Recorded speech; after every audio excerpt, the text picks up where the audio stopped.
हालाणी क़ौमी शाहराह ते तेज़ रफ़्तार ट्रालर जो मोटरसाइकिल सां टक्कर थी पियो। टक्कर जे नतीजे में ॻोठ लाखेर वासी लतीफ़ लाखेर फ़ौत थी वियो। इतला ते पुलिस वाक़े वारे हंधि पहुची लाश खे अस्पताल मुंतक़िल करे छॾियो, जॾहिं त ट्रैक्टर ड्राइवर फरार थियण में कामयाब थी वियो। नवाब अली मोहम्मद में बरसात बाद बीठल पानी लाइ इंतज़ामिया पारां को बि क़दम नाहे खंयो वियो। शहरी सख़्त परेशानियुनि खे मुंहुं ॾियण लॻा। PPI जे तावन सां हलंदड़ बेसिक हेल्थ यूनिट ऐं बॉयज़ हाई स्कूल ॾांहुं वेंदड़ रस्ते ते बीठल पाणी मां मुख़्तलिफ़ बीमारियूं जनम वठण लॻियूं। शहरनि पारां इख़्तियारियुनि खां मुतालबो कयो त बीठल बरसाती पाणी शहर मां कढी शहरनि खे बीमारियुनि खां बचायो वञे। नवंदेरो सिंधु दरिया जी पिचिंग लाइ वेंदड़ पत्थरनि सां भरियल डंपर ट्रालर ओवर स्पीड हुजण सबबि कल्टी थी पियो। नतीजे में डंपर ड्राइवर मोहम्मद अज़ीम ऐं क्लीनर इरशाद हुसैन सख़्त ज़ख़्मी थी पिया। ज़ख़्मियुनि खे इलाज लाइ नवंदेरो अस्पताल आंदो वियो, जितां डॉक्टरनि खेनि लाड़काणो अस्पताल रेफर करे छॾियो। लालू रैंक में गुज़िरियल राति नामालूम चोर दुकानदार अली खान सोलंकी जे दुकान जा ताला तोड़े लखें रुपयनि जो सामान चोरी करे फरार थी विया।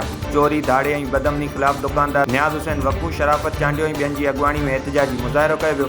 उन मौक़े ते एहतिजाजी मुज़ाहिरे जे अॻुवान चयो त पुलिस जी नाअहली सबबि ॾोहारियुनि शहर में पंहिंजूं इमाम गाहूं क़ाइमु करे छॾियूं आहिनि। उन्हनि पुलिस इख़्तियारियुनि खां मुतालबो कयो त नाअहल SHO खे हटाए शहर में अमन क़ाइमु कयो वञे।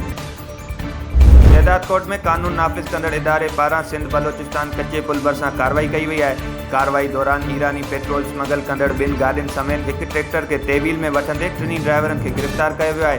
पकड़ियल तेल बलोचिस्तान खां सिंध जे मुख़्तलिफ़ शहरनि में स्मगल कयो पियो वञे, जंहिं ख़िलाफ़ कानून नाफ़िज़ कंदड़ इदारनि कार्रवाई कई आहे। पकड़ियल गाॾियूं ऐं पेट्रोल वधीक कार्रवाई लाइ कस्टम हवाले।